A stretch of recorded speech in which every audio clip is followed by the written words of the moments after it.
Bismillahirrahmanirrahim. Alhamdulillah, pada pertemuan yang lalu kita sudah membahas tentang air, betul Pak? Kemarin kita sudah menyebutkan rumus sakti tentang air. Ada yang ingat? Hah? Silakan, siapa yang ingat? Air suci dan mensucikan. Silakan Pak Luki. Ya, rumusnya. Nah, keluar dari bawah. Apa itu keluar dari bawah?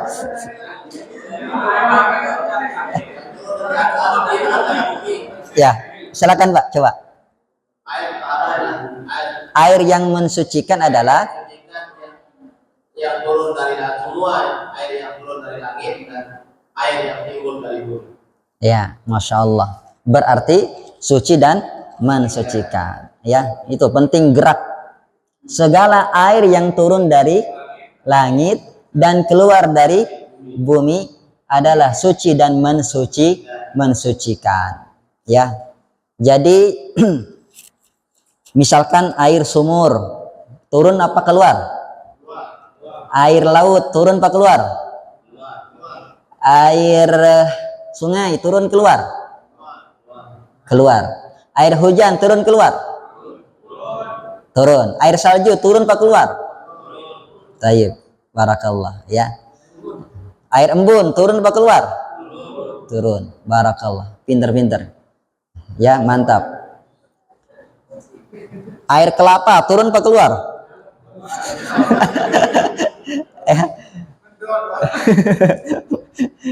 Ya, makanya kemarin air kelapa itu bukan air suci dan mensucikan. Dia air buah, Pak. Dia seperti jus. Ini jus bukan, Pak? Ini es ya. Begitu. Dia air buah, bukan air mutlak. Ya. Kopi, Pak. Turun Pak keluar? Dituangkan dari teko, Ustaz, ya. Sudah bukan namanya air. Baik, Masya Allah. Berarti kita bisa lanjut, Pak, ya. Pembahasan kita yaitu sekarang as'arul adamiyyin wa bahimatil an'am. Bekas minum manusia dan hewan. Bekas minum manusia dan hewan. Studi kasusnya begini, Pak. Ada satu ember air, kemudian datanglah kucing minum dari air tersebut. Nah, air tersebut boleh nggak kita pakai bersuci?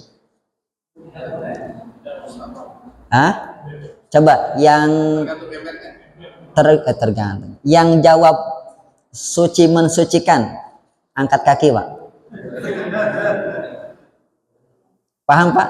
Ada satu ember air, kemudian air menjilati air air menjilati.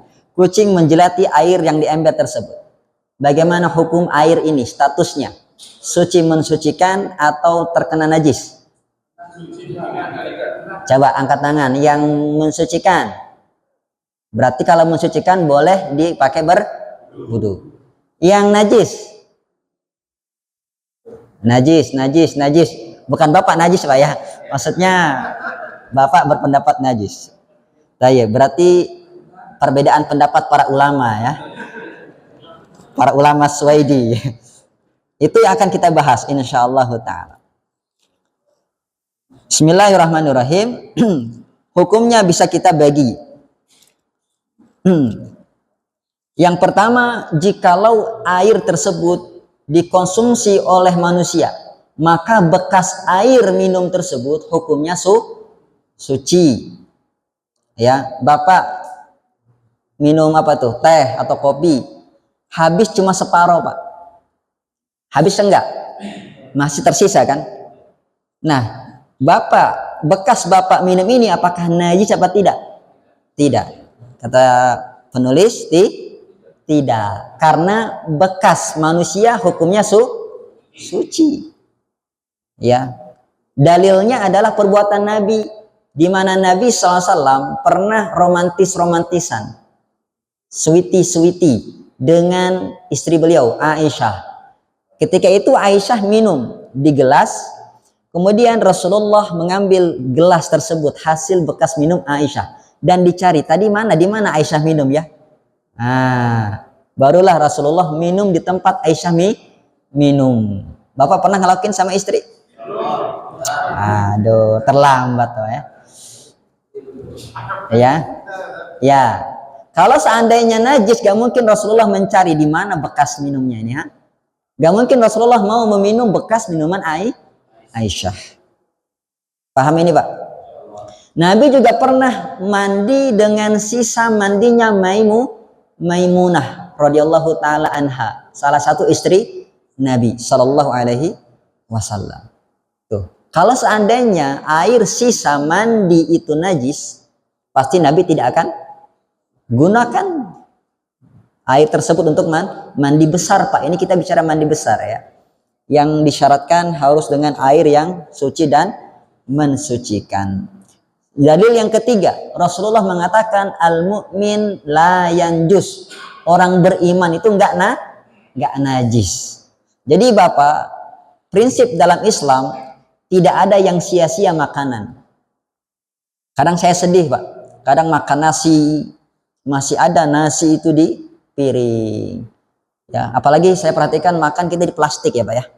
Kadang plastiknya itu mengkerut ya, Pak ya. Kayak kulit Bapak ya. Jadi apa, Pak? Masih aja ada sisa. Ya, jadi kelebihan negara kita pakai piring. Jadi alhamdulillah. Ya, yang paham tidak boleh menyanyiakan makanan habis. Ya, untung piringnya nggak habis juga, ya kan? Begitu. Ini bagus, sifat bagus. Tidak boleh kita membuang-buang makanan. Begitu. Nah, kalau ada sisa bekas anak kita, istri kita ajarkan, Pak, sebagai bentuk keteladanan. Nah, jangan sisakan makanan. Lihat Abi nih, makan sisa. Rasulullah juga mencontohkan. Bahkan kata Nabi, innaka la tadri aina kanatil barakah. Kamu nggak tahu di mana keberkahan itu ada. Ternyata keberkahan ada di akhir. Makanya ada iklan hingga tetes terakhir. Bagus itu, Pak ya. Hingga tetes terakhir. Jangan dibuang-buang, Pak. Ya, jadi mohon maaf Bapak, kalau makan dihabiskan, ya. Betul, karena kita nggak tahu keberkahan di mana itu letaknya. Ya, bahkan dalam adab makan kita makan dari pinggir, Pak. Karena keberkahan makan datang di tengah, dia menyebar gitu. Kalau Bapak nyaplok langsung di tengah, keberkahannya hilang. Paham, Pak ya? Barakallahu fiik. Itu yang pertama, bekas manusia. Hukumnya apa, Pak? Suci. Ya. Jangan bilang, "Ih, najis, Ustadz. Gak mau saya makan bekas istri saya, anak saya," gitu. Jangan. Islam tidak mengajarkan menyanyiakan makanan. Kemudian yang kedua, bekas minum hewan yang halal dimakan. Contoh apa, Pak? Ayam. Kita lagi makan, terus kita taruh dulu di lantai karena dipanggil R1. Ya. Dipanggil istri atau dipanggil orang tua. Ternyata ayam datang, matoki nasi kita. Apakah kita buang, Pak?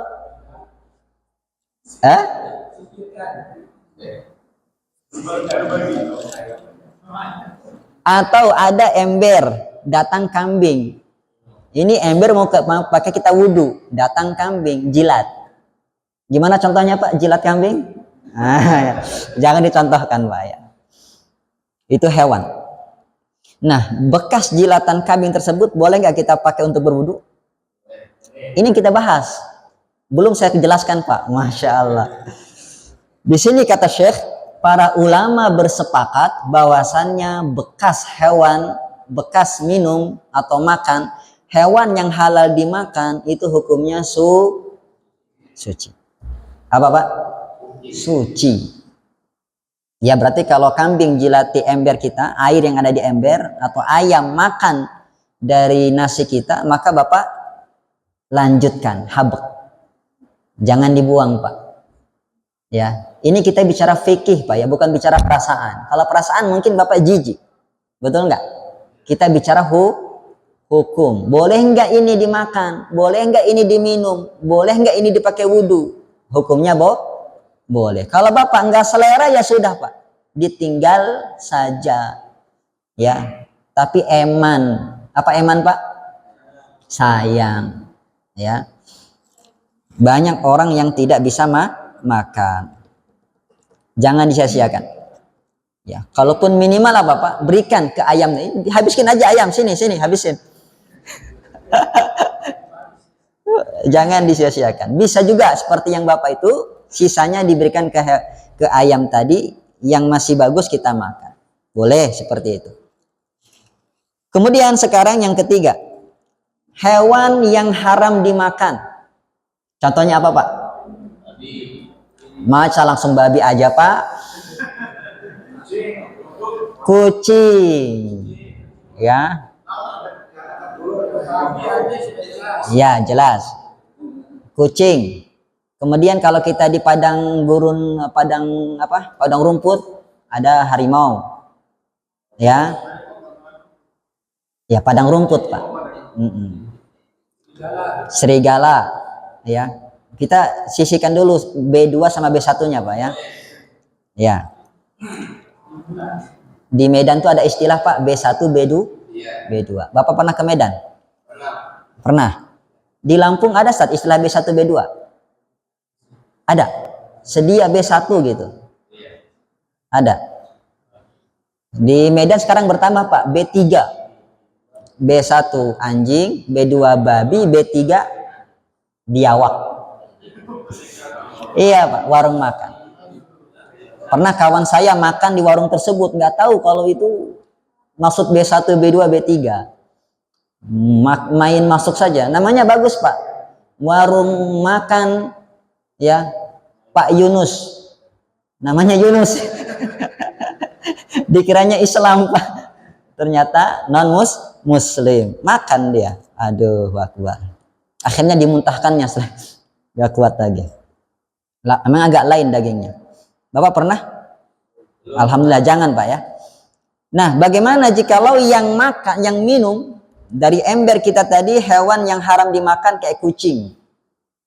Ya, gimana hukumnya Pak?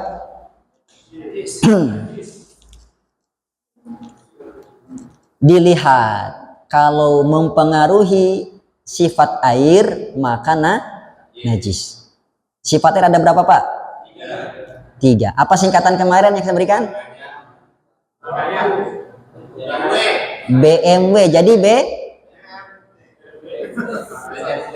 lupa Bapak rumusnya. Iya. Apa?